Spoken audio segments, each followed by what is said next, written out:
আল্লাহ রাব্বুল আলামিন কোরআনে বলেন, লা ইন শাকারতুম লা আযীদান্নাকুম ওয়া লা ইন কাফারতুম ইন্না আযাবি লাশাদীদ।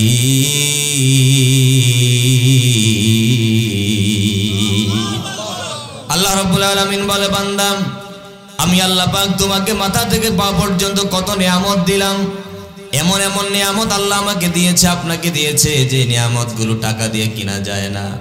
কথা বলেন ঠিক কিনা? দুইটা চোখ আপনি টাকা দিয়ে কিনতে পাবেন না, দুইটা হাত টাকা দিয়ে কিনতে পাবেন না। চলার শক্তি ডাক্তার আপনাকে দিতে পারে না। আপনার পাও চলে না, বসতে পারে না, দাঁড়াতে পারে না, হাঁটতে যারা পারে না, ডাক্তারের ওষুধ দিয়া তাদেরকে হাঁটাতে পারে না, কোনোদিন পারবে না। আল্লাহ আমাকে শক্তি রেখেছেন। দূর দূরান্ত থেকে 10 মাইল 20 মাইল 1-2 কিলো দূর দূরান্ত থেকে যে মালিক আমাকে এই মাহফিল পর্যন্ত আসার তৌফিক দিলেন, আল্লাহ বলে, গোলাম এই কথাটা মনে করে যদি আলহামদুলিল্লাহ বলতে পারো, আমার প্রশংসা করতে পারো, আমি আল্লাহ ওয়াদা দিলাম, আমি আল্লাহ তাআলা লা আযীদান্নাকুম, অবশ্যই আমি যেই নিয়ামত দিয়েছি তার চাইতে নিয়ামতগুলো আরো অনেক গুণে বাড়িয়ে দিব। লা ইন শাকারতুম লা আযীদান্নাকুম, আল্লাহ বলে, বান্দা আমি আল্লাহ তোমাকে যত নিয়ামত দিয়েছি নিয়ামতগুলো যদি শুকর আদায় করো, আমি আল্লাহ অবশ্যই অবশ্যই, আল্লাহ লামে তাকিব দিয়া বলেছেন, আমি আল্লাহ অবশ্যই নিয়ামত বাড়িয়ে দিব। আর যদি সাবধান, ওয়ালা ইন কাফারতুম, আমার এত দামি দামি নিয়ামতগুলো পেয়ে তুমি যদি আমার নাশুকরি করো, তাহলে আমি আল্লাহ কিন্তু তোমাকে যে নিয়ামতগুলো দিয়েছিলাম নিয়ামতগুলো ছিনিয়ে নিয়ে যাব। আর আমি আল্লাহ তোমাকে সাবধান করে দেই, আমি আল্লাহ নিয়ামত শুধু ছিনিয়ে নিব না, দুনিয়া থেকে কবরে যেদিন আসবা ওই দিন আমি আল্লাহ তোমাকে শক্ত আযাবে গ্রেফতার করব। জোরে বলেন নাউজুবিল্লাহ। ও হাটপাড়ের মুসলমানেরা, ও পর্দার অন্তরালের মা বোনেরা, আল্লাহ তাআলা আপনাকে কত নিয়ামত দিলেন, কোনোদিন শেষ করতে পারবেন না। এজন্য মুহাদ্দিসিনে কেরাম এই আয়াতের ব্যাখ্যা করেছেন, মুফাসসিরিনে কেরাম এই আয়াতের ব্যাখ্যা করেছেন যে আল্লাহ তাআলা আপনাকে আমাকে 3.5 হাত বডির ভিতরে এমন এমন নিয়ামত দিয়েছেন, এমন এমন নিয়ামত দিয়েছেন যে নিয়ামতগুলো টাকা দিয়ে পাওয়া যায় না, যে নিয়ামতগুলো ছেলে বাবাকে দেয় না, বাবা ছেলেকে দেয় না। যেই বাবা তার অ্যাক্সিডেন্ট করে একটা পাও হারিয়ে ফেলছে, বাবা ছেলেকে যদি বলে, বাবা রে আমার একটা পাও দিয়ে দাও, সন্তান বলবে, বাবা জায়গা 10 কানি বিক্রি করা লাগে, বিক্রি করে তুমি কৃত্রিম পাও লাগাও, আমার পক্ষে এই পাও দিয়া তোমাকে দিয়া আমি পঙ্গু হয়ে যাব, এটা আমার পক্ষে সম্ভব না। তার মানে কি বোঝা গেল? এমন নিয়ামত আল্লাহ দিলেন যে নিয়ামতগুলো টাকা দিয়ে পাবেন না, দুনিয়ার কারো কাছ থেকে ভিক্ষা চাইলেও আপনি পাবেন না। আল্লাহ বলে, গোলাম এগুলো শুকর কেমনে আদায় করবা? আল্লাহ বলেন, বান্দা শুধু আলহামদুলিল্লাহ বললে জবানের শুকর আদায় হবে, মুখের শুকর আদায় হবে সুবহানাল্লাহ দ্বারা, আলহামদুলিল্লাহ দ্বারা, লা ইলাহা ইল্লাল্লাহর দ্বারা জবানের শুকর আদায় হবে। আল্লাহ যে হাত দিলেন, আল্লাহ যে পা দিলেন, আল্লাহ যে বিবেক দিলেন, ব্রেন দিলেন, আল্লাহ তাআলা শরীরের ভিতরে 10 কেজি 20 কেজি 1 মন 2 মন মাথায় নেওয়ার শক্তি দিলেন, এগুলোর কেমনে আপনি শুকর আদায় করবেন?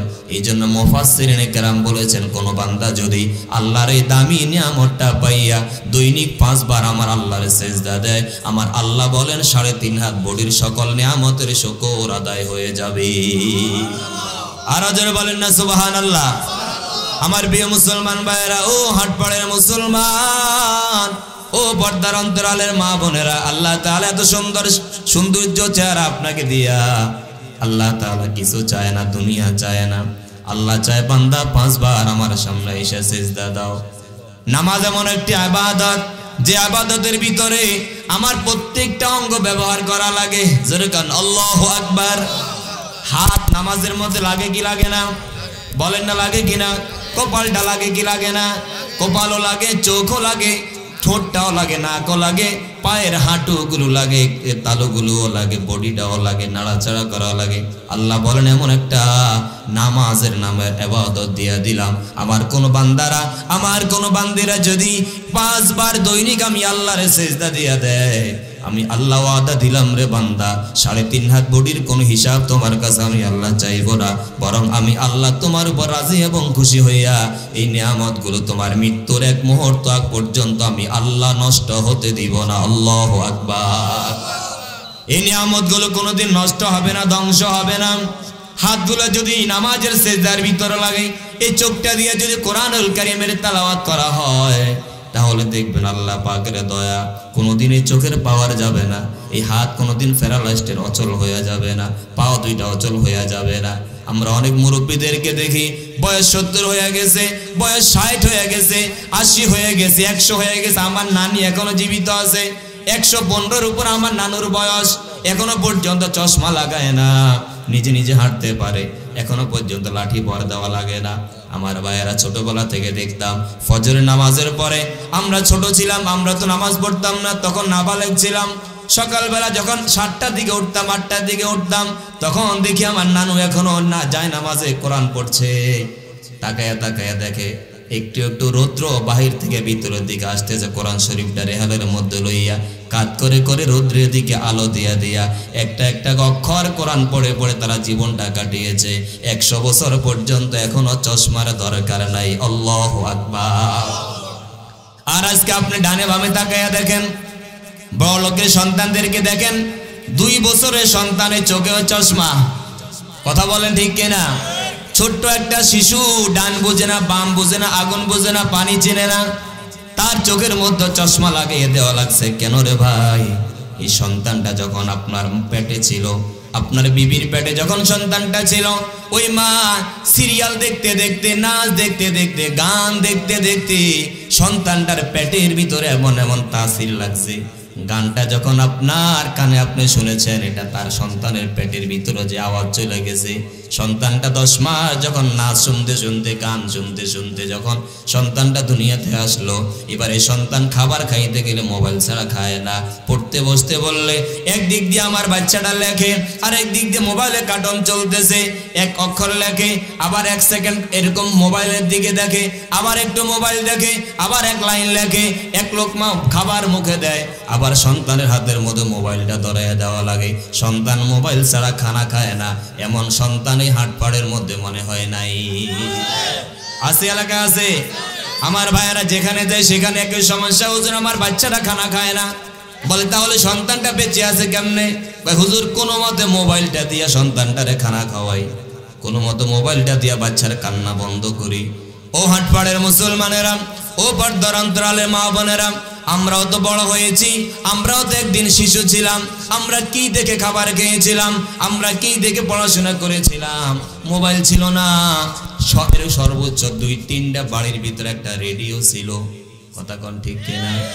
একটা কি বলে ক্যাসেট ছিল, সিনজার ছিল, যেগুলোর কারণে রমজান মাসে যখন ইফতারের সময় হয়, আমার এক স্পষ্ট মনে আছে 10টা-20টা সন্তান বিভিন্ন ঘরের থেকে রেডিওর সামনে যায় দাঁড়াইয়া থাকে, কোরআন তেলাওয়াত শুনে।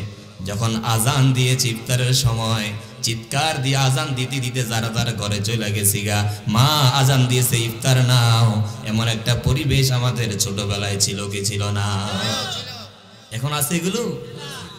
এখন কোন দিক দিয়ে আজান দেয় সন্তান শুনেও না। মোবাইলের ভিতরে এমন ঢুকা ঢুকছে, ছোট বাচ্চা খাবার খায় না মোবাইল ছাড়া। কথা বলেন ঠিক কিনা? এই জন্য আমার ভাইয়েরা সেটা ভিন্ন আলোচনা। তাহলে যে কথা বলছিলাম, তাহলে নিয়ামতের শুকর কেমনে আদায় হবে? 5 ওয়াক্ত নামাজ যদি আমরা আদায় করতে পারি, 5 ওয়াক্ত নামাজ যদি আমরা আদায় করতে পারি, তাহলে এই নিয়ামতের শুকর আদায় হয়ে যাবে। হাত কোনোদিন অচল হবে না, চোখের পাওয়ার কোনোদিন যাবে না, চশমাটা আল্লাহ দিতে দিবে না। আল্লাহ বলে বান্দা বান্দা আলহামদুলিল্লাহ বলবা, সাথে সাথে প্রত্যেকটা 3.5 হাত বডির ভিতরে 560টা জোড়া, 360টা জোড়া আমি আল্লাহ দিয়ে দিলাম। এই 360টা জোড়ার শুকর আদায় যদি করতে চাও, হাঁটতে হাঁটতে চলতে চলতে আল্লাহর জিকির করবা, রাসূলের উপরে দুরূদ পাঠ করলে আমি আল্লাহ এই সকল নিয়ামতের শুকর আদায় করে নিব। তাহলে আমার ভাইয়েরা, এই দুনিয়াতে আমরা এসেছি মা বাবার মাধ্যমে। মায়ের পেটে আমরা দুনিয়াতে ছিলাম, দুনিয়াতে মায়ের পেট থেকে এসেছি। আপনিও দুনিয়াতে মায়ের পেট থেকে এসেছেন। ওই মা ওই বাবা কত দামি, কত দামি।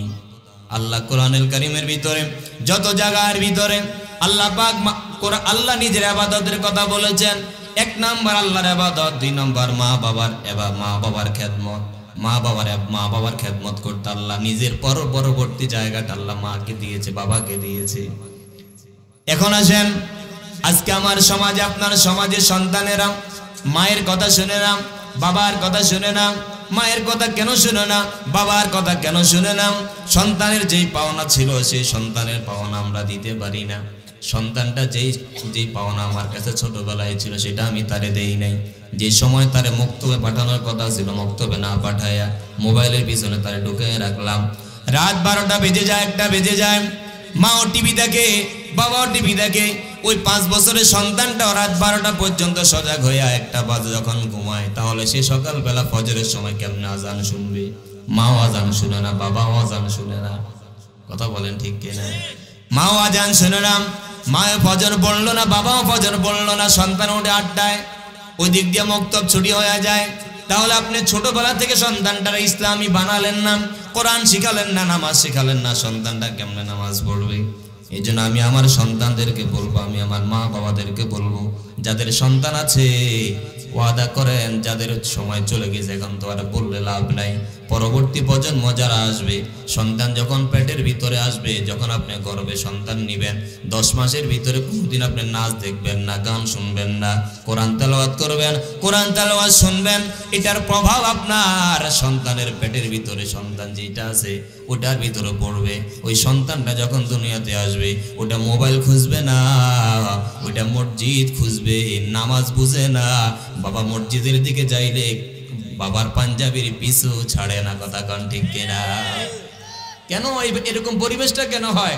একটারে পিড়াইয়া মসজিদে নেওয়া যায় না, আরেকজন আমি পাঞ্জাবিটা হাতে নিছি, আমার মেয়েকে বাবা মসজিদে যাইতেছে, আমার নিয়ে যাও। পাঞ্জাবি গায়ে দিলে সে বুঝে যে এখন বাবা আল্লাহরে সিজদা করতে যাবে, নেওয়া ছাড়া কোনো গতি থাকে না।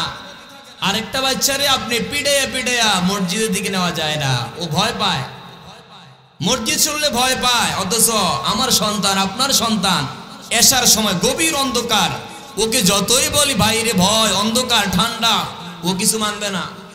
না আমি মসজিদে যাব, আমি নামাজ পড়বো। সে নামাজের কি বুঝে? ওই যে সে যে পরিবেশে বড় হয়েছিল ওইটাই সে নিজেকে মানিয়ে নিয়েছে, না আমাকে নামাজ পড়তে হবে।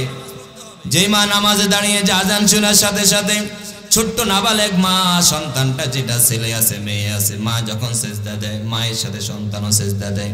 মা যখন নামাজে দাঁড়ায়, সন্তান মায়ের যায় নামাজের সামনে বসে যায়, মা সন্তানকে সরাতে পারে না, নামাজ পড়ার জন্য সন্তানটা পাগল পারা হয়ে যায়। তাহলে যেই ঘরের মা বাবা নামাজ পড়ে, অটোমেটিকলি ওই ঘরের সন্তানগুলো নামাজি হবে। এটাই বাস্তব। কথা বলেন ঠিক কিনা? এটাই বাস্তব। ওয়াজ দিয়ে হবে কি? আমি যে বলি বাবা তুমি সন্তান, তুমি তোমার মা বাবার কথা শুনিও, কখনো লাভ হবে না ভাই। ওয়াজ দিয়া আপনার সন্তান পরিবর্তন হবে না। আপনি ঘরের পরিবেশটাকে ইসলামিক পরিবেশ তৈরি করেন, কোনো ওয়াজ লাগবে না, কোনো ওয়াজ লাগবে না। আপনি মা যে রাস্তায় চলবেন, আপনার মেয়ে সে রাস্তায় চলবে। আপনি বাবা যে রাস্তায় চলবেন, আল্লাহর কসম খেলেও মনে হয় ভুল হবে না, আপনার সন্তান আপনার পিছনে চলবে। আপনি যদি মসজিদমুখী হন, আপনার সন্তানকে বলা লাগবে না, আপনার আগেই সন্তান জামা গায়ে দিয়া মক্তবে যাওয়ার জন্য প্রস্তুত থাকবে। চিল্লায় বলেন ঠিক কিনা? এই জন্য আমি আমার মা বোনদেরকে বলবো, সন্তানদেরকে ইসলামিক মাইন্ডের বানান, ওদেরকে কোরআনমুখী করেন, ওদেরকে আলেমদের সাথে বন্ধুত্ব করান। মসজিদের ইমাম সাহেবের সম্মান তার সামনে তুলে ধরেন, ইমামকে দেখলে সালাম দিতে শিখান, বড়দেরকে দেখলে সালাম দেওয়ার আদেশ করেন, তাহলে সন্তানটা এমনি ভালো হয়ে যাবে। এবার সন্তানদেরকে বলবো, বাবা তুমি তোমার মায়ের কথা ভুলে যাইও না, তুমি তোমার বাবার কথা ভুলে যাইও না। মা তোমাকে যদি পেটের মধ্যে না নিত, তাহলে তুমি দুনিয়া দেখতে না। আমার মা যদি আমাকে পেটে 10 মাস 10 দিন কষ্ট না করতাম, আমি কোনোদিন আমার মায়ের অবদান বলতে পারবো না। আমি দুনিয়াতে আসছি, আলেম হয়েছি, মুফতি হয়েছি, মুহাদ্দিস হয়েছি, সব কিছু আল্লাহ পাকের হুকুমের পরে মা বাবার অবদান আছে না নাই?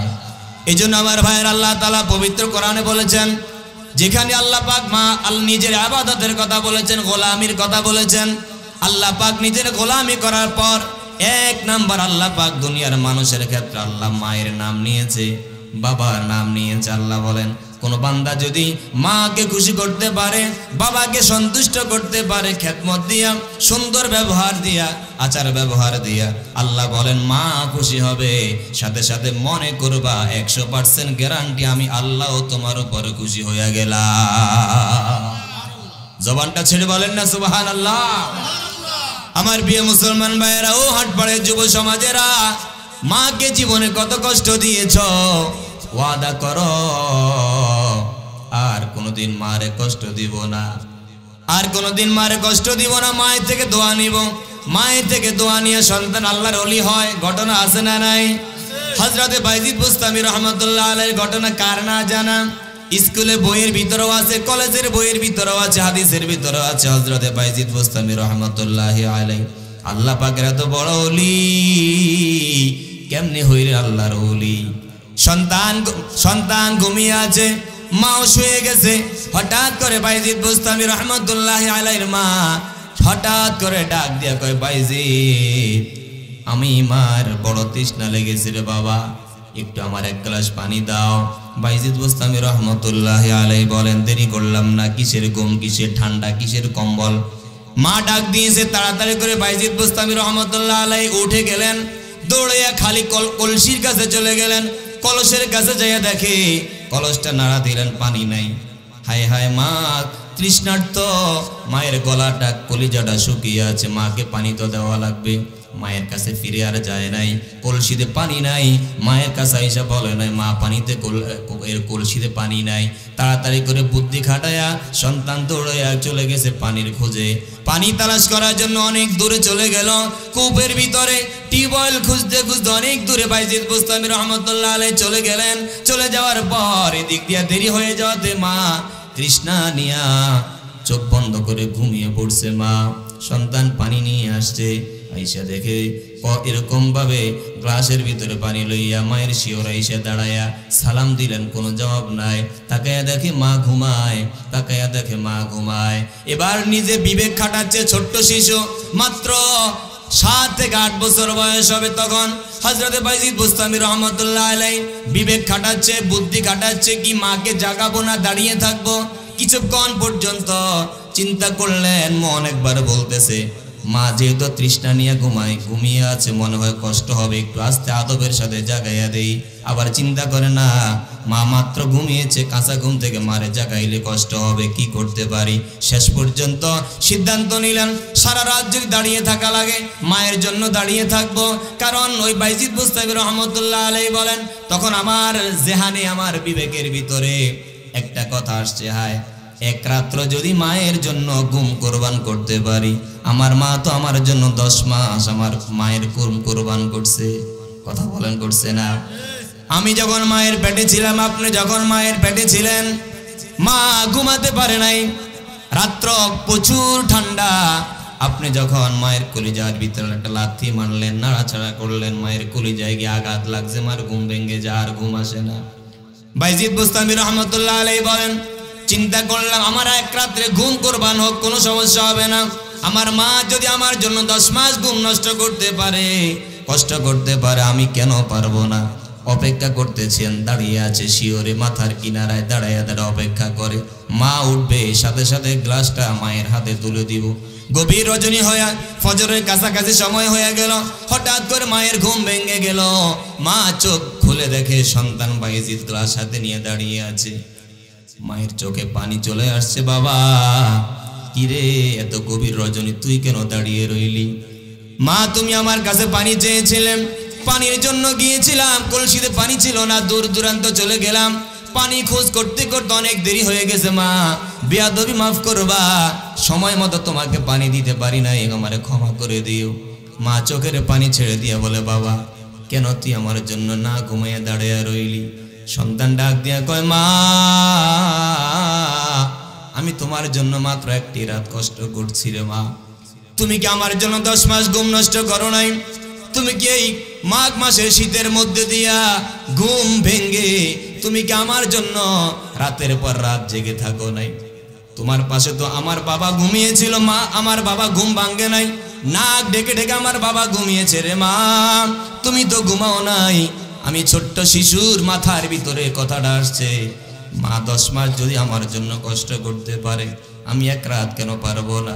সাথে সাথে মা চোখের পানিটা মুছে সন্তানের হাত থেকে পানিটা নিলেন, পানিটা পান করলেন, পানি পান করে গ্লাসটা রেখে সন্তানটারে কোলের মধ্যে লইয়া কোলের মধ্যে উঠায় এমন একটা দোয়া দিয়া কয়, আল্লাহ তুমি না তোমার ইবাদতের পর আমাদেরকে স্থান দিয়েছো, যেখানে তুমি বলেছো আনিয়াবুদুল্লাহ ওয়াবুদুল্লাহ ওয়ালা তুশরিকু বিহি শাইআ ওয়া বিল ওয়ালিদাইনি ইহসানা। ও মালিক, তুমি যত জায়গায় তোমার ইবাদতের কথা বলেছো তোমার বান্দা বান্দীদেরকে, তত জায়গায় তুমি আমাদের মা বাবার কথা বলেছো। ও মালিক, এই গভীর রজনীতে দেখো চতুর্পাশে সব মানুষগুলো ঘুমিয়ে আছে, সব মানুষগুলো ঘুমায়। আমি আমার সন্তানরে 7 বছরের বাইজিদ বোস্তামিরে কোলের মধ্যে লইয়া আমি একটা দোয়া করে দেই, যে সন্তান আমি মায়ের জন্য জীবনের তাওয়াক্কা না করে গভীর রাত্রিতে পানির জন্য কূপে চলে গেল, টিউবওয়েলে চলে গেল, আমার কাছে পানিটা লইয়া অর্ধরাত পর্যন্ত দাঁড়িয়েছিল। মালিক, তোমার কাছে আমার একটা ফরিয়াদ, আমার সন্তানরে জগৎ বিখ্যাত ওলি না বানাইয়া তুমি কবরে নিও না। জোরে বলেন সুবহানাল্লাহ। ও হাটপাড়ের মুসলমানেরা, ও পর্দার অন্তরালের মা বোনেরা, বাইজিদ বোস্তামির মা সন্তানটারে কোলে লইয়া আল্লাহ পাকের কাছে হাত তুলে দোয়া করতে দেরি হয়েছে। আপনারা কি বলেন, মায়ের দোয়া কবুল হয় কি হয় না? আমার প্রিয় মুসলমান বোস্তামির মা সন্তানটারে কোলে লইয়া আল্লাহ পাকের কাছে হাত তুলতে দেরি হয়েছে, মালিক কবুল করতে দেরি করে নাই। হাদিসে এসেছে 3 ব্যক্তি যখন হাত তোলে সাথে সাথে কবুল হয়, মাঝখানে কোনো পর্দা থাকে না। 1 নাম্বার, মা বাবা যদি কোনো সন্তানের ব্যবহারে, সন্তানের আচার ব্যবহারে খুশি হইয়া, কোনো মা যদি, কোনো বাবা যদি সন্তানের জন্য দোয়া করে, যেই দোয়া করবে রে সন্তান, আমার আল্লাহ বলেন ওই বান্দার মাঝে, বান্দির মাঝে মা বাবার দোয়া আর আল্লাহ পাকের মাঝখানে কোনো পর্দা থাকে না, দোয়া করলেও কবুল হয়ে যায়, বদদোয়া দিলেও সেটা কবুল হয়ে যায়। 2 নাম্বার, রাসূল বলেন দাওয়াতুল মুসাফির, মুসাফিরের দোয়া আল্লাহ পাকের কাছে কবুল হয়ে যায়। দূর দূরান্ত থেকে যারা মসজিদের ভিতরে আসে আল্লাহর কথা বলার জন্য, দ্বীনের কথা আপনাদেরকে শোনাবার জন্য, যারা মসজিদে আইসা সময় দেয়, কারো বাড়ি ঢাকা, কেউ আসে চট্টগ্রাম থেকে, রাজশাহী থেকে, নওগাঁ থেকে, আইসা আপনাদেরকে নামাজ শিখায়, আপনাদেরকে আল্লাহর কথা বলে, নবীর কথা বলে। এই যে মানুষগুলো মুসাফির, মাকে রেখে, বাবাকে রেখে, সন্তানদেরকে রেখে যারা নিজের দিন শিখার জন্য, আল্লাহর বান্দাদেরকে দিন শিখানোর জন্য যারা সফর করে, তাদেরকে বলে মুসাফির। আল্লাহর রাসূল বলেন কোন ব্যক্তি যদি মুসাফিরকে আচার ব্যবহার দিয়া, সুন্দর ব্যবহার দেখায়া যদি দোয়া নিতে পারে, ওই মুসাফির হাত তোলার সাথে সাথে আল্লাহর আরশ পর্যন্ত সওয়াবটা চলে, দোয়াটা চলে যায়। 3 নাম্বার, দাওয়াতুল মাজলুম, মাজলুমের দোয়া। একজন দুর্বল মানুষের উপর আপনি যদি জুলুম করেন, শক্তি দিয়া, সামর্থ্য দিয়া, ক্ষমতা দিয়া, টাকা দিয়া, যদি কোনো দুর্বল ব্যক্তির উপর আপনি জুলুম করলেন, টাকা নিয়ে গেলেন, সম্পদ নিয়ে গেলেন, তার পক্ষে পুলিশ নাই, তার পক্ষে আইন নাই, তার পক্ষে সমাজের কেউ নাই, আছেন আল্লাহ। ওই মাজলুমটা যখন সম্পদ হারায়া জুলুমের শিকার হয়ে যখন আল্লাহ রব্বুল আলামিনের কাছে হাতটা তোলে, ও হাটপাড়ের মুসলমানেরা, ওই মাজলুমের এক ফোঁটা চোখের পানি যখন চোখ থেকে বাইর হইয়া পড়ে যায়, আল্লাহ বলেন এই মাজলুম দোয়া করলে যেমন কবুল হয়, ওই মাজলুম বদদোয়া দিলেও আল্লাহর আরশটা পর্যন্ত কাঁপতে শুরু করে। চিল্লায়ে এখন আল্লাহু আকবার। আমার প্রিয় মুসলমান ভাইরা, তাহলে 3 ব্যক্তির দোয়া কোনো বাধা ছাড়াই কবুল করেন কে? 1 নাম্বার, মা বাবার দোয়া সন্তানের জন্য কবুল। 2 নাম্বার, মুসাফিরের দোয়া মুকিমের জন্য কবুল। 3 নাম্বার, মাজলুমের দোয়া, মাজলুমের দোয়া বদদোয়া দোনোটাই জালেমের জন্য কবুল হবে। অথবা আপনি যদি মাজলুমের পাশে দাঁড়ায় দোয়া নিতে পারেন, তাহলে দোয়াটাও কবুল হয়ে যাবে। তাহলে বলছিলাম বাইজিদ বোস্তামি রহমতুল্লাহ আলাইহির মা সন্তানটা কোলে লইয়া আল্লাহ পাকের কাছে দোয়া করছে, মালিক আমার সন্তানের জন্য গভীর রাত্রে একটা আমার প্রার্থনা, 1 গ্লাস পানি আমার খাওয়ায়া আমার কলিজাটা ঠান্ডা করলো, আমার চোখ দিয়ে 1 ফোঁটা পানি আমার সন্তান বের করলো, খুশির পানি, আনন্দের পানি। ও মাওলা, আমার এই সন্তানরা আপনি জগৎ বিখ্যাত ওলি না বানাইয়া কবরে নিয়েন না। ও হাটপাড়ের মুসলমানেরা বলেন 100 বছর আগে বাইজিদ বোস্তামি দুনিয়া থেকে চলে গেছে, হাজার হাজার মানুষের হৃদয়ে ওই বাইজিদ বোস্তামির কথা, আমাদের মোহাব্বত ভালোবাসা সবার হৃদয়ে আছে না না? পৃথিবী যতদিন থাকবে বাইজিদ বোস্তামির নাম হাদিসের কিতাবে ততদিন থাকবে, ইতিহাসের কিতাবে ততদিন থাকবে, সমস্ত সন্তানদের হৃদয়ে বাইজিদ বোস্তামির কথা থাকবে। এই জন্য ওই যে বাইজিদ বোস্তামির জন্য সন্তানের জন্য মা যখন দোয়া করেছে, আমার আল্লাহ সাথে সাথে দোয়া কবুল করে তার যোগ শ্রেষ্ঠ ওলি বানাইয়া নিলেন। এই জন্য কবি বলেন, মায়ের দোয়া লও হে মুমিন, মায়ের দোয়া লও, মায়ের দোয়া লও হে মুমিন, মায়ের দোয়া লও। বিপদে পড়বে না তুমি যখন যেথায় যাও, বিপদে পড়বে না তুমি যখন যেথায় যাও। মায়ের দোয়া লও হে মুমিন, মায়ের দোয়া লও, মায়ের দোয়া লও হে মুমিন, মায়ের দোয়া লও। মায়ের দোয়া নেবেন সবাই। মায়ের দোয়া ছাড়া জান্নাতে যাওয়ার কোনো রাস্তা নাই। আমি যত বড় আল্লাহর ওলি হই না কেন, একটি গ্লাস পানির ফলে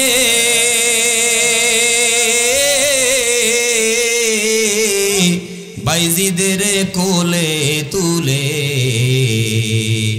একটি গ্লাস পানির ফলে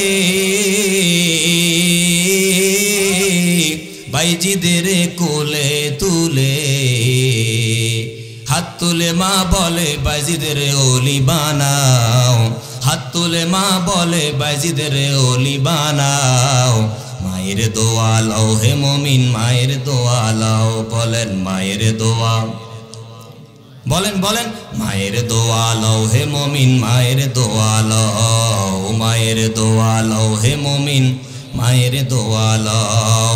বিপদে পড়বে না তুমি যখন যেথায় যাও, বিপদে পড়বে না তুমি যখন যেথায় যাও। মায়ের দোয়া, মায়ের দোয়া। আহা, আজকে সন্তান মাকে বোঝা মনে করে। মা যখন সন্তানের জন্য হাত তোলে সাথে সাথে আরশে চলে যায়। মায়ের দোয়ার সাথে আরশের মালিকের সম্পর্ক। ও হাটপাড়ের মুসলমানেরা, ও যুবক ভাইয়েরা, ও আমার ছোট ভাইয়েরা, তোমরা যারা সন্তান আছো, মা যাদের আছে, বাবা যাদের আছে, রহমতের নবী ডাক দিয়ে কয়, উম্মত একবার যদি সন্তানটা তুমি যে দোয়া নিতে পারো, এমন দামি নিয়ামত তোমার ঘরের মধ্যে দিয়ে দিলাম, এমন দামি নিয়ামত তোমার ঘরের মধ্যে আমি আল্লাহ রেখে দিলাম, যাদের চেহারার দিকে তাকায়া খানায় কাবা না গেলেও আল্লাহ তোমাকে হজের সওয়াব দিয়ে দেয়। আমার প্রিয় মুসলমান ভাইয়েরা, মা বাবা সন্তানের জন্য বোঝা নয় বরং নিয়ামত। এমন নিয়ামত আমরা যারা গরিব আছি, টাকা নাই পয়সা নাই, মদিনা যাইতে চাইলেও পারি না, টাকা নাই পয়সা নাই, কিন্তু মুহাব্বতের কোনো কমতি নাই। হায় হায়, কত মানুষ মক্কা যায়, মদিনায় যায়, উহুদ পাহাড়ের উপরে যায়, কত মানুষ নবীর স্মৃতিগুলো স্মরণ করে। তায়েফের ময়দানে যাইয়া কত হাজী সাহেবরা তাদের নিজের জীবনে রাসূলের জীবনী পড়ে পড়ে তারা স্মরণ করে, হায় হায় এই এলাকাতে নাকি আমার নবী আসছে, এই তায়েফের ময়দানে নাকি কাফেররা আমার নবীকে রক্তাক্ত করেছিল, এখানে নাকি ফেরেশতারা আসিয়া বদদোয়ার জন্য দোয়া দরখাস্ত দিয়েছিল, রাসূল বদদোয়া দেয় নাই। উহুদের পাহাড়ের ভিতরে হায় হায় কত নবীজির স্মৃতিগুলো রয়ে গেছে। আমাদের মন কাঁদে, প্রাণ কাঁদে যাওয়ার জন্য, কিন্তু আল্লাহ বলে, বান্দা মক্কা মদিনা সবাই যাইতে পারে না, আমার মাওলা যাদেরকে কবুল করবে তারাই যাইতে পারে। এই জন্য দিনে রাতে সব সময় দোয়া করতে থাকা। আর আমার ঘরে যে কাবা রয়ে গেছে, আমার মা, আমার বাবা, আমার কাবা, আমার মায়ের দিকে একবার রহমতের নজরে তাকাই যদি হাসি মুখে তাকাতে পারি, রাসূল বলেন প্রত্যেকটা নজরে নজরে, প্রত্যেকটা দৃষ্টিতে আমার আল্লাহ আপনার আমল নামায় একটা কবুল হজের সওয়াব দিয়া দেয়। ও হাটপাড়ের মুসলমানেরা, মা তোমার জন্য বোঝা নয়, মা তোমার জন্য বুড়ি নয়, মা তোমার জান্নাতের এক ছবি, কাবার একটা ছবি হলো মা। মায়ের দিকে তাকাইলে কাবার কথা মনে হয়, মায়ের দিকে তাকালে নবীজি রওজায়ে পাকের কথা মনে হয়, এই চেহারাটার দিকে তাকালে বুঝি হজের সওয়াব হয়ে যায়, এই চেহারাটার দিকে তাকাইলে বুঝি উমরার সওয়াব হয়ে যায়। এই দুইটা ফাটা পায়ের নিচে বুঝি আল্লাহ জান্নাত লুকায়া রাখছে। জোরে কোন সুবহানাল্লাহ। আল জান্নাতু তাহতা কদামিল উম্মাহাত। রহমত নবী ডাক দিয়া কয়, বান্দা জান্নাত কোথায় খুঁজো, জান্নাত কোথায় খুঁজো? গরু ছাগল নিয়ে মাজারে দৌড়াও জান্নাতের জন্য, মা পেঁয়াজ দিয়া খানা খায়, ঠান্ডা ভাত মায়ের কপালে জুটে না। মায়ের সন্তান মায়ের প্লেটের ভিতরে গোস্তের পিস দিতে পারে না, সুন্দর একটা ভালো বড় মাছের পিস দিতে পারে না, অথচ সুদে টাকা নিয়ে ঋণ করে করে সন্তান হতভাগা চলে যায় দূর দূরান্ত বাস নিয়ে গাড়ি নিয়ে পীর সাহেবকে খুশি করার জন্য।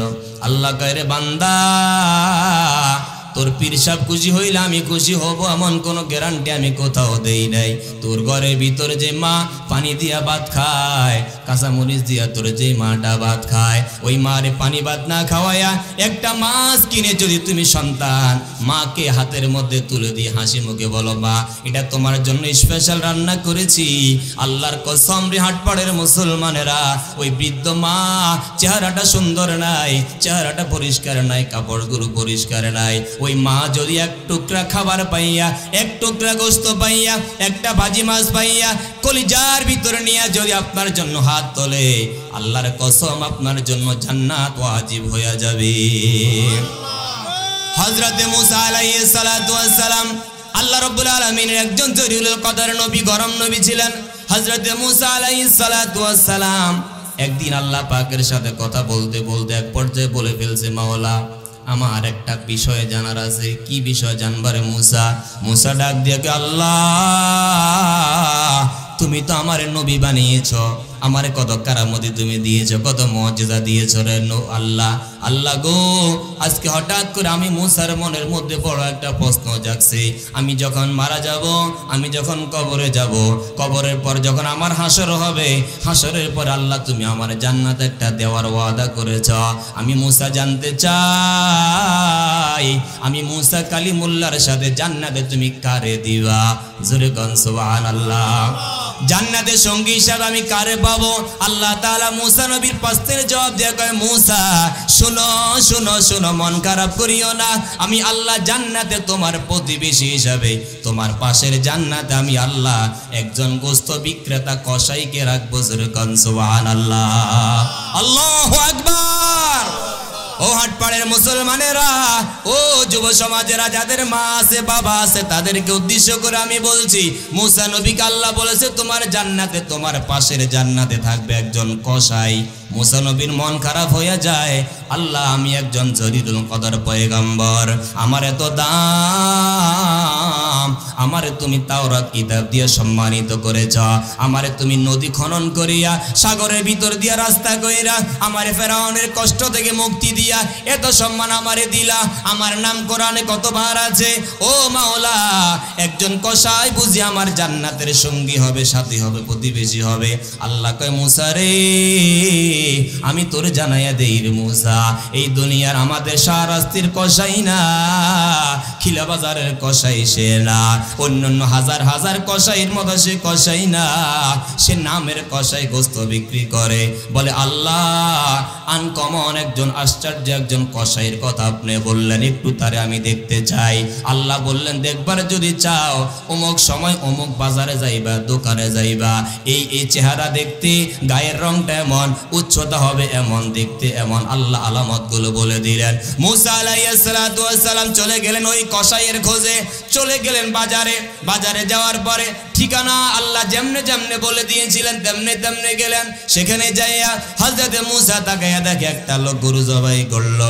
গরু জবাই করিয়া গোস্তগুলো কাটিয়া কাটিয়া দোকানের মধ্যে আনলো।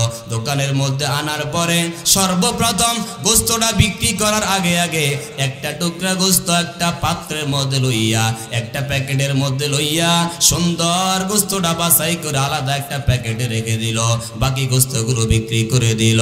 হযরতে মুসা কালিমুল্লাহ এখনো পর্যন্ত কারণ জানতে পারে নাই। হযরতে মুসা দীর্ঘ সময় অপেক্ষা করছিলেন, গোস্ত বিক্রি শেষ হয়ে গেল, লোকটা দোকান গোছায়া বাড়ির দিকে রওনা দিল।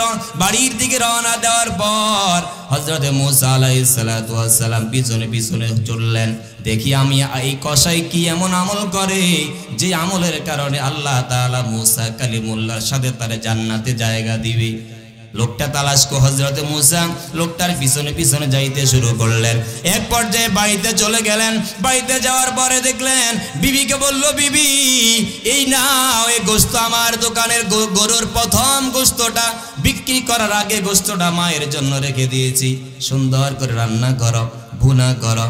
ভুনা করা হলো, নিজের হাতে নিয়ে নিলেন, নিজের হাতের মধ্যে লইয়া এবার ঘরের ভিতরে ঢুকলেন। ঝুপড়ি একটা ঘর, ভাঙ্গা একটা ঘর, কুড়ে একটা ঘর, সুন্দর তেমন কোনো ব্যবস্থা করা নাই। ওই ঘরের ভিতরে, কুড়ে ঘরের ভিতরে একজন বৃদ্ধা মহিলা শুয়ে আছে, অসুস্থ, দাঁড়াতে পারে না, উঠতে পারে না, চলতে পারে না। ওই লোকটা ওই গোস্তটা ভুনা করে প্লেটের মধ্যে লইয়া ওই ঘরের ভিতরে ঢুকলো। তাকে দেখে একজন মহিলা শুয়ে আছে, একজন মহিলা শুয়ে আছে। লোকটা তাড়াতাড়ি করে ওই মহিলাটার হাতের ভিতরে, মুখের ভিতরে নিজের হাতে গোস্ত লইয়া ওই মহিলাটার মুখের ভিতরে দেয়। মহিলাটা সময় নিয়ে গোস্তটা চাবায়া চাবায়া খায়।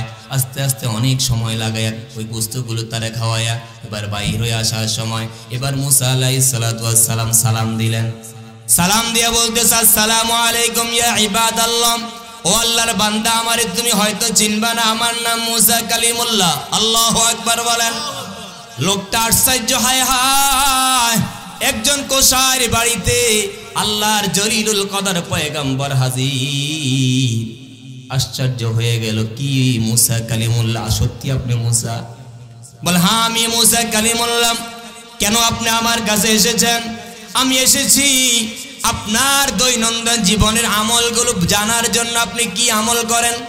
আপনার সকাল থেকে সন্ধ্যা পর্যন্ত আপনার দৈনন্দিন জীবনের কি এমন আমল আছে যে আমলের কারণে আমার আল্লাহ আপনার উপর রাজি খুশি হইয়া, আপনার উপর সন্তুষ্ট হইয়া আপনার জান্নাত, আমি মুসার জান্নাতের পাশে আল্লাহ নির্মাণ করেছে, কি আমল করেন আপনি বলেন? লোকটা ডাক দিয়ে কয়, মুসা কালিমুল্লাহ, ও আল্লাহর পয়গম্বর, আমার কোনো আমল নাই।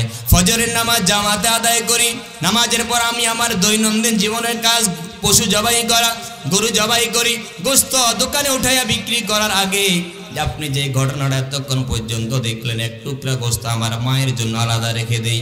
সারাদিন আমি গোশত বিক্রি করি, ফাঁকে ফাঁকে নামাজগুলো আদায় করি। এশারের নামাজ পর্যন্ত আমার এই 5 ওয়াক্ত নামাজের বাইরে আমার তেমন ভিন্ন কোনো আমল নাই। আপনি আলাদা যে আমলটা দেখলেন সেটাই হলো আমার আমল। প্রত্যেক দিনে আমার এই রুটিন, যতদিন গোশত বিক্রি করতেছি একটা অংশ আমার মায়ের জন্য বরাদ্দ করি, নিজের হাতে মারে খাওয়াই, আর আমার মা আমার জন্য একটা দোয়া প্রত্যেক দিন করে, আল্লাহ আমি আমার সন্তানের আচার ব্যবহারে, সন্তানের ব্যবহার আমি মা এত খুশি হইলাম, এত খুশি হইলাম, আল্লাহ আমি আমার সন্তানরে কি দিব, আমি আমার সন্তানরে কি দিব, কিছুই দেওয়ার মতো আমার কাছে নাই। একটা কথা, আমি আমার মা আমাকে সব সময় বলে, আল্লাহ আল্লাহ যেন এই জমানার শ্রেষ্ঠ মানুষের সাথে তোরে জান্নাত দেয়, এটা আমি মা তোর জন্য দোয়া করি। জোরে কোন সুবহানাল্লাহ। মুসা আলাইহিস সালাতু ওয়াস সালামের আমলে মুসা নবীর চাইতে দামি কি কেউ ছিল? বলেন, কেউ ছিল? মুসা নবীর আমলে মুসা নবী ছাড়া কেউ তো কোনো দামি লোক ছিল না। মা যখন আল্লাহ পাকের কাছে দৈনন্দিন হাত তুলে দোয়া করতো, মালিক ও আল্লাহ আমার এই সন্তান আমার এক দৈনন্দিন এইভাবে নিজের হাতে গোশতগুলো খাওয়াইয়া দেয়, আমি মা সন্তানরে একটা দোয়া দিয়া যাই, আল্লাহ আমার এই সন্তানের হাসর এই জমানার সবচেয়ে শ্রেষ্ঠ মানুষের সাথে করিও। আল্লাহ তাআলা দোয়া কবুল করেছে।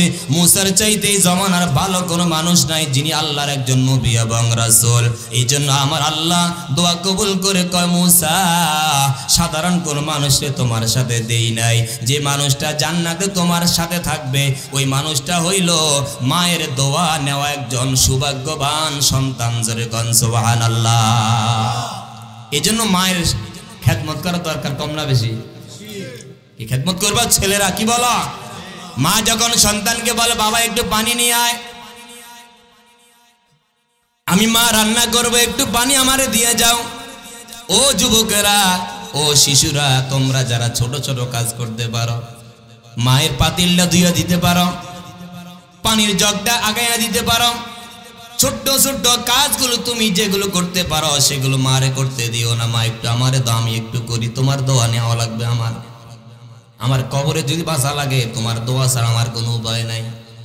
আবু সুফিয়ান হুজুর আমার জন্য 1000 বার দোয়া করলে আমার কোনো লাভ হবে কোনো গ্যারান্টি নাই। মা তুমি আমার এমন দামি সম্পদ, তুমি মা আমার জন্য হাত তুলে যেটা বলবা আল্লাহর কোরআন বলছে সেটা মিস হবে না, গুল মিস হবে, আর তোমার দোয়াটা মা মিস হবে না। ও মা, এক গ্লাস পানি তোমারে খাওয়ায়া তোমার থেকে দোয়া নিতে চাই। বাইজিদ বুস্তামি এক গ্লাস পানি নিয়ে যদি দোয়া নিয়ে যদি যোগ শ্রেষ্ঠ অলি হতে পারে, আমি যোগ শ্রেষ্ঠ অলি হতে চাই না, আমি আল্লাহর জাহান্নাম থেকে বাইচা জান্নাতের মেহমান হতে চাই। ও হাটপাড়ের যুবকরা, তোমার মা যদি তোমাকে একবার হৃদয় থেকে দোয়া করে দেয়, তাহলে তোমার দুনিয়া আখিরাতে আর কোনো চিন্তা আসেনি, কোনো চিন্তা আসেনি। এই জন্য আমার প্রিয় মুসলমান ভাইয়েরা, মা যাদের আছে, বাবা যাদের আছে, মায়ের সেবা করো, বাবার সেবা করো।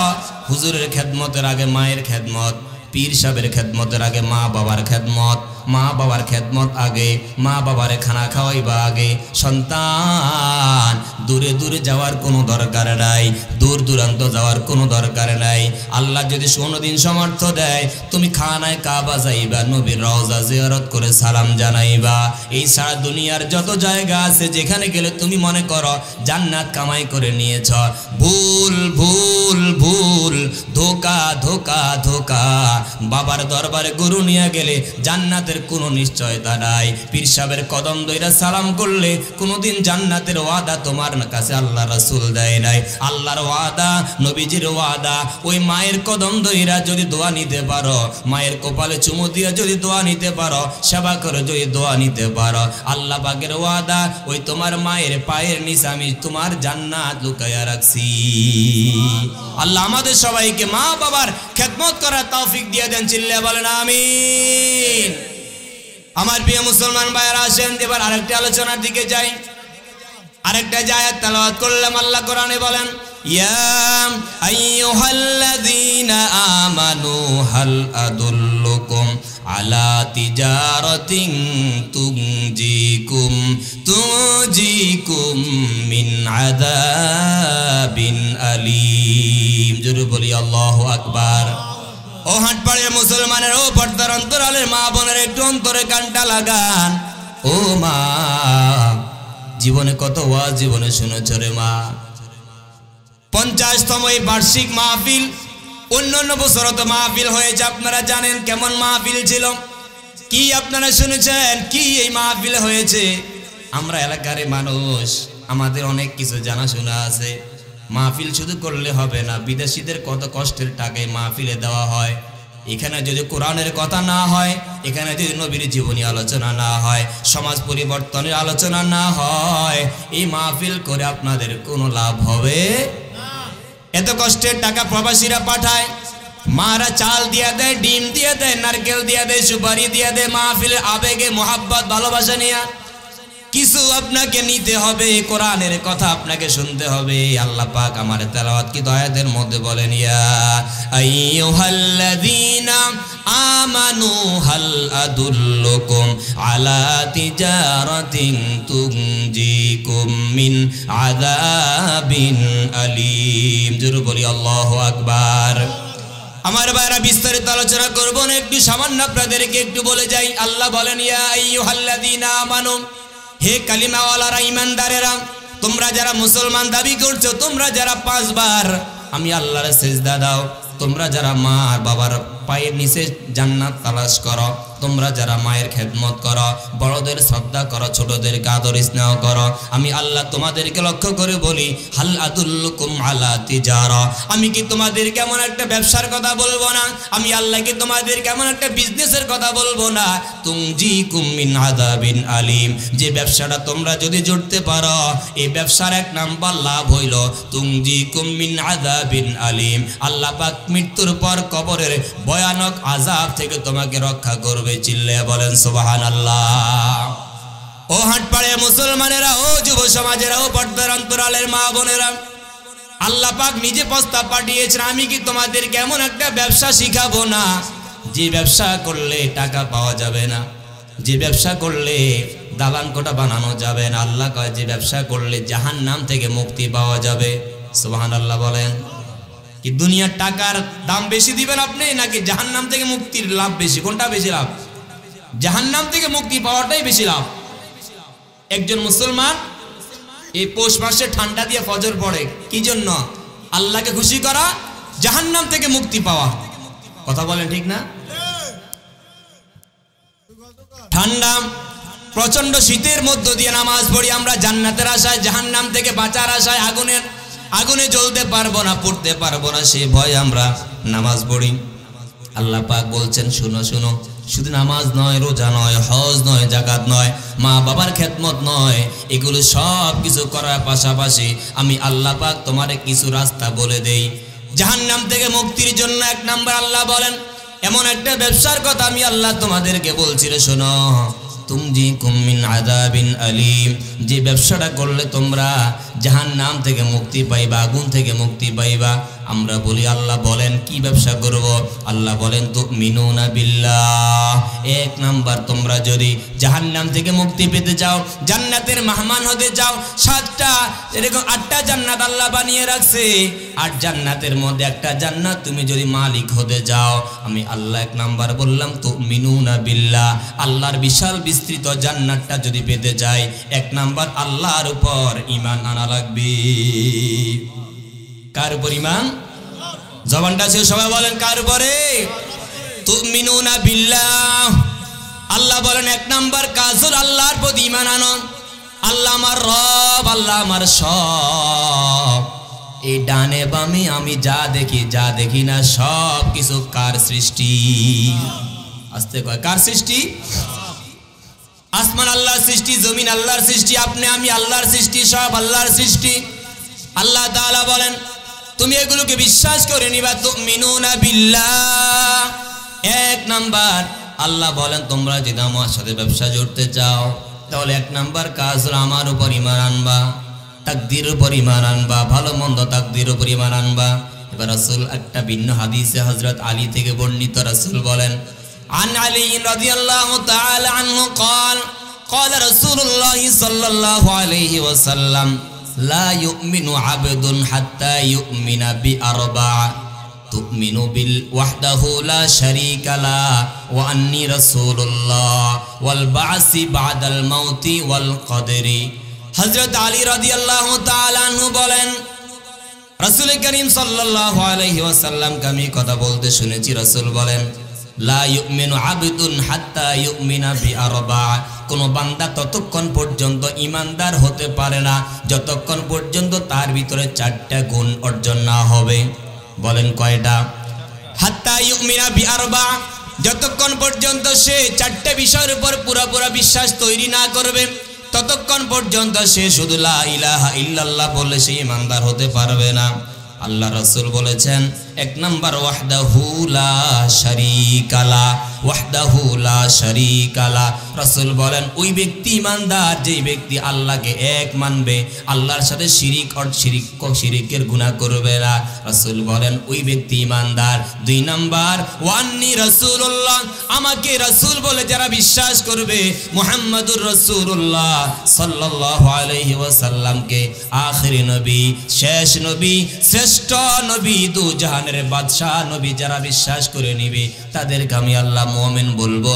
3 নাম্বার ওয়াল বাসি বাদাল মাউতি, মৃত্যুর পর আমরা সবাই হাসরের ময়দানে দাঁড়ানো লাগবে, এই কথাকে যারা বিশ্বাস করবে।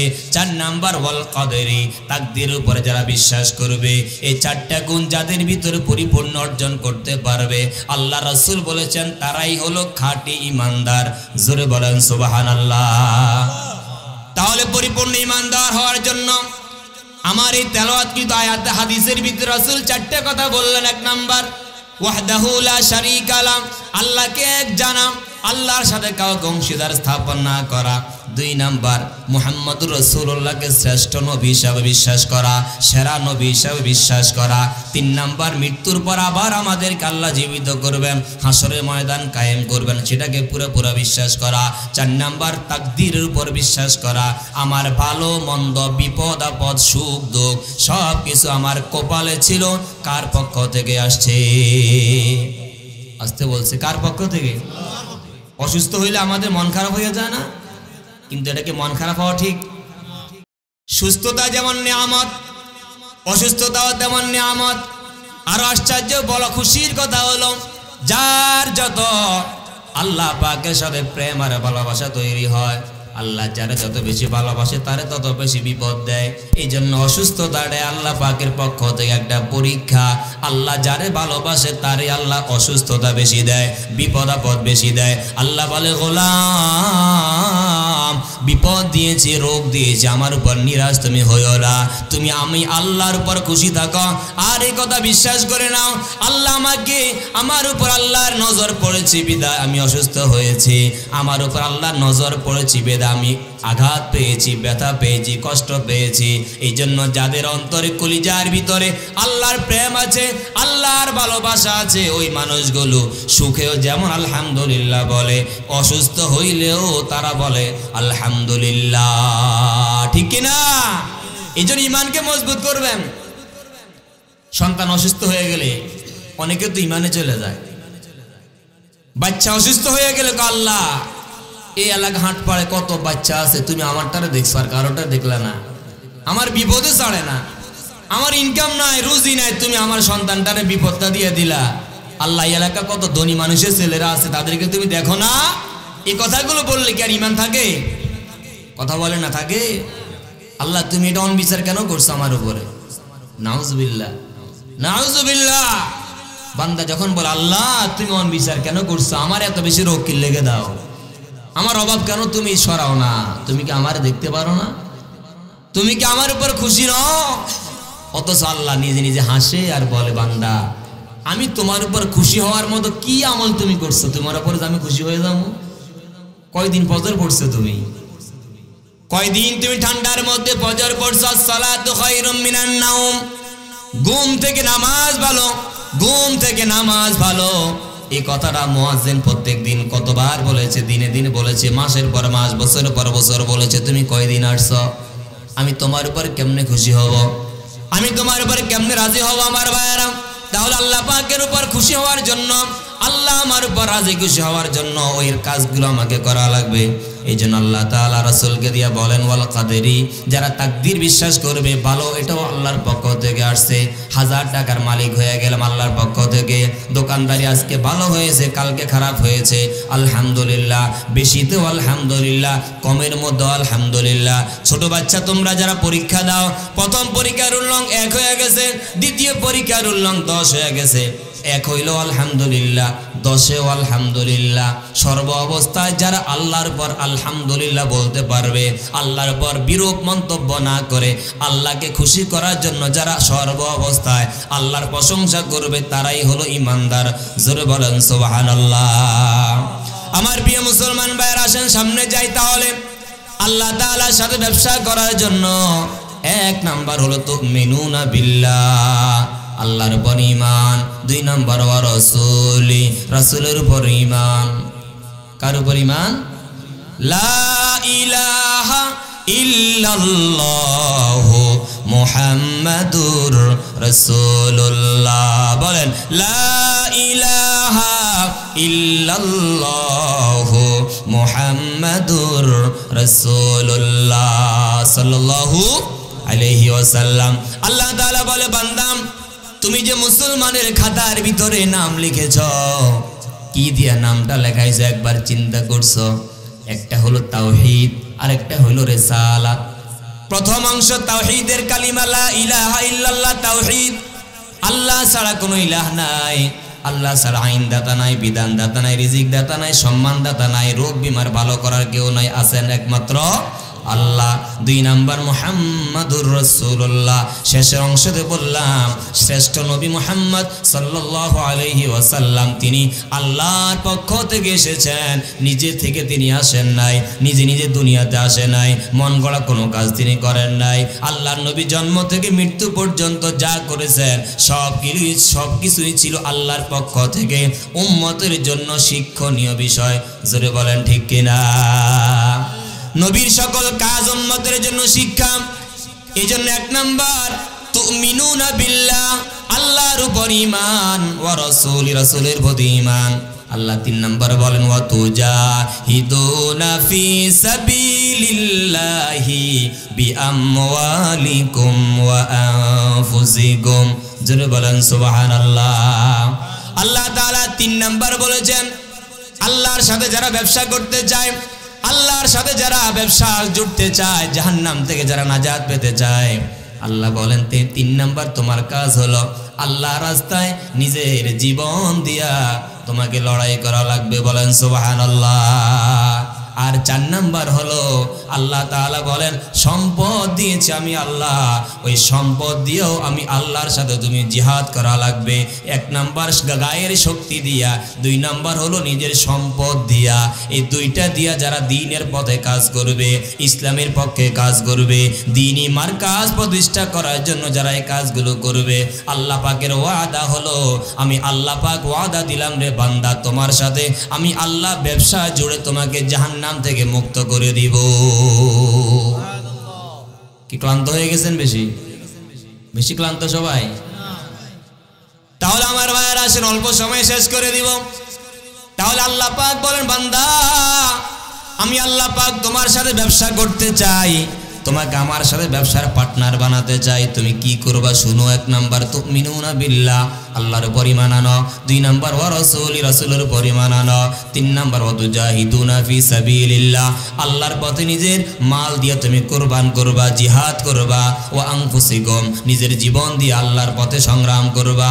আল্লাহ বলেন যালিকুম খায়রুল লাকুম, এই কথাগুলো যে বললাম আল্লাহর উপর ঈমান, রাসূলের প্রতি ঈমান, নিজের সম্পদ আল্লাহর পথে খরচ করে নিজের কোরবান করা, নিজের শরীরে শক্তি খরচ করে কোরবান করা, আল্লাহ বলেন এগুলো তোমার জন্য কল্যাণ। ইন কুনতুম তা'লামুন, তুমি যদি একটু বুঝতা যে দুনিয়াতে 1 টাকা যদি আল্লাহর জন্য ব্যয় করা হয়, এই 1 টাকা আমার আল্লাহ এরকম পরকালে নেকের পাহাড় বানায়া কিয়ামতের দিন মিজানের পাল্লায় তুলে দিবে। চিল্লায়ে বলেন সুবহানাল্লাহ। আল্লাহ তাআলা তাহলে এই কয়েকটা কথা বললেন। আল্লাহ বলেন বান্দা আমার সাথে যদি কোনো সময় ব্যবসায় জড়ে দুনিয়া থেকে আসতে পারো, আমার ওয়াদা তোমাকে জাহান্নাম আমি জ্বলতে দিব না। এই জন্য সে ভয়াবহ জাহান্নাম থেকে বাঁচার দরকার আছে না নাই? জাহান্নামে জ্বলতে পারবেন কেউ? আছেন কেউ জ্বলার মতো? জাহান্নামের ভয়াবহ আগুন দুনিয়ার আগুনের চাইতে 69 গুণ বেশি হবে জাহান্নামের আগুন। সেই জাহান্নামের আগুন কোনোদিন কোনো মানুষ সহ্য করার ক্ষমতা রাখে না। এই জন্য আল্লাহ বলেন বান্দা জাহান্নাম থেকে বাঁচার উপায় আছে, আমার পথে সংগ্রাম করবা মাল দিয়া, সম্পদ দিয়া। এক সময় তো আপনার সম্পদ ছিল না, কি বলেন ছিল? কথা কোন ছিল? এমন একটা সময় আপনার আমার জীবনে ছিল। আল্লাহ তাআলা বলে বান্দা তুমি যখন মায়ের পেট থেকে দুনিয়াতে পড়েছিলে, একদিন তোমার বয়স ছিল 2 মাস, 3 মাস, 1 বছর, 2 বছর, আস্তে আস্তে না তুমি বড় হয়েছ। যেদিন তুমি মায়ের পেট থেকে জমিনে আসছ, হাত 2টা খালি ছিল। কথা কয় না, ঠিক না? কেউ দুনিয়াতে টাকা নিয়ে আসছেন? 2 হাতে করে স্বর্ণ নিয়ে আসছেন? সবাই কিভাবে আসছি আমরা? খালি হাতে এসেছিলাম। 2টা হাত খালি ছিল, 2টা পা খালি ছিল, শরীরটাও উলঙ্গ ছিল। আল্লাহ তাআলা বলে গোলাম একটু চিন্তা করো, একটু তুমি চিন্তা করো রে বাবা। ও হাটপাড়ার যুব সমাজেরা, বৃদ্ধ বাবারা, মা বোনেরা, একদিন আপনি দুনিয়াতে আসছেন খালি হাতে, আমিও দুনিয়াতে আসছি খালি হাতে। এবং দুনিয়াতে আসার পরে আমার কোনো কিছুই ছিল না। একটা সময় ছিল আমি 1 টাকারও মালিক ছিলাম না, একটা সময় ছিল আমি 10,000 টাকারও মালিক ছিলাম না। এখন আল্লাহর দয়ায় আমার বয়স এখন 30, 35, 40 হওয়ার পরে আল্লাহ আমার লাখ টাকার সম্পদও দিছে, লাখ টাকা অ্যাকাউন্টে জমা করার সামর্থ্যও দিছে। এমন মানুষ আসেনি? আসেননি? অনেকের মাঠে সম্পদ আছে, বেচতে নগদ টাকা হয়ে যাবে। অনেকে আছে নগদ ব্যাংকে টাকা জমানো আছে। আবার অনেকে আছে সন্তানদের ইনকাম, এখন চতুর্দিক থেকে শুধু ইনকাম আসে, টাকা পয়সা আসে। আল্লাহ তাআলা আপনাকে বোঝাতে চাই রে গোলাম, এমন একটা সময় ছিল তোমার টাকা পয়সা কিছুই তো ছিল না। আমি আল্লাহ তোমার আস্তে আস্তে বড় করলাম, শরীরের মধ্যে শক্তি দিলাম, বিবেক বুদ্ধি দিয়া, এই আমার দেওয়া শক্তি দিয়া, আমার দেওয়া বিবেক দিয়া তুমি যে আজকে লাখপতি হইলা, কোটিপতি হইলা, 5টা সন্তানের মালিক হইলা, 5 ঘন্টা জমিনের মালিক হইলা, একটা বিল্ডিং এর মালিক হইলা। আল্লাহ কয় আমি আল্লাহ বলি বান্দা সব দুনিয়াতে রেখে যাইও না। দুনিয়াতে যাওয়ার আগে, দুনিয়া থেকে বিদায়ের আগে এমন কিছু কাজ করে আসবা যে কাজ করার মাধ্যমে তুমি দুনিয়া থেকে চলে আসবা। আমি আল্লাহ পাক তোমার জন্য বিশাল বিশাল অট্টালিকা জান্নাতে তৈরি করে রাখবো। জোরে কোন সুবহানাল্লাহ। এই জন্য সেই জান্নাতের ভিতরে দালান কোঠা তৈরি করার জন্য তৈরি আছি। কারা কারা দুই হাত তুলে আল্লাহর দেখান। নারায়ে তাকবীর, নারায়ে তাকবীর। দিন ইসলাম, দিন ইসলাম, আল কোরআনের আলো, আল হাদিসের আলো। নারায়ে তাকবীর। আল্লাহ আমাদের সবাইকে কবুল করুক, চিল্লা বলেন আমিন। আমার প্রিয় মুসলমান ভাইরা, তাহলে যে কথা বলছিলাম, জান্নাত আমাদের বিল্ডিং দরকার, জান্নাত আমাদের ঘর দরকার। কি দিয়ে জান্নাতে ঘর হবে? কি দিয়ে জান্নাতে ঘর হবে? দুনিয়াতে থাকতে, রূহ থাকতে কিছু যদি পরকালের জন্য পাঠাইয়া দেই, তাহলে এটা সন্তানেরা ভাগ পাবে না, এর ভাগ বিবিও পাবে না, নিজেও দুনিয়ার কোনো মানুষ নিতে পারবে না। একটা সময় থাকবে আপনার গায়ে শক্তি থাকবে না, টাকা পয়সা দিতে চাইলেও সন্তানরা আপনাকে দিতে দিবে না। এই জন্য বিবেক আছে, বুদ্ধি আছে, এখন ক্ষমতা আছে, সব কিছু এখন যেহেতু আপনার হাতে, এই জন্য নিজের পরকাল সাজানোর জন্য অল্প কিছু খরচ দুনিয়া থাকতে করার দরকার আছে না? এই জন্য আমার ভাইয়েরা, সেই খরচটা গুনাহের কাজে করবেন না ভালো কাজে করবেন? গুনাহের কাজে করবেন। কনসার্ট, নাচ গানের জন্য কি টাকা খরচ করবেন? নর্তকীর নাচ দেখার জন্য ইমানদার কোনোদিন টাকা পয়সা খরচ করতে পারে না।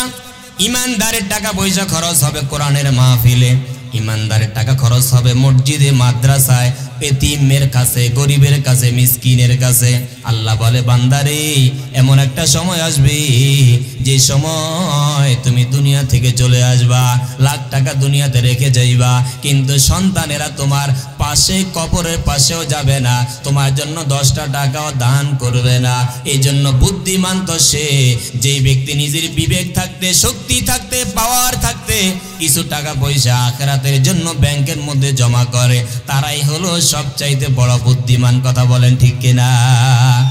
এই জন্য রাসূল করিম সাল্লাল্লাহু আলাইহি সাল্লামের একটা হাদিস শুনে রাসূল বলেন, ক্বালান নবী সাল্লাল্লাহু আলাইহি ওয়াসাল্লাম, আল কাইয়িসু মান দানা নাফসাহু ওয়া আমিলা লিমা বাদাল মাউত। আল্লাহর নবী বলছেন, দুনিয়ার মানুষেরা শোনো, ওই ব্যক্তি বুদ্ধিমান, ওই ব্যক্তি সতর্ক, সচেতন, যে ব্যক্তি আখিরাত নিয়ে চিন্তা করে, কবর নিয়ে চিন্তা করে, পরকাল নিয়ে চিন্তা করে, নিজেকে নিজে চিনতে পারে, এমন একটা সময় আসবে আমার অস্তিত্ব থাকবে না, এমন একটা সময় আসবে আমার নামই জমিনে থাকবে না। তবে যতদিন আমার নাম দুনিয়াতে আছে, দুনিয়া থেকে নাম মুছে যাওয়ার আগে আগে আখিরাতের জন্য কিছু যদি পাঠায়া আখিরাতটা সুন্দর সাজাতে পারি, তাহলে দুনিয়ার মানুষ আমাকে ভুলে যেতে পারে, আমার আল্লাহ এবং রাসূল আমাকে ভুলবে না। জোরে কোন ঠিক কিনা?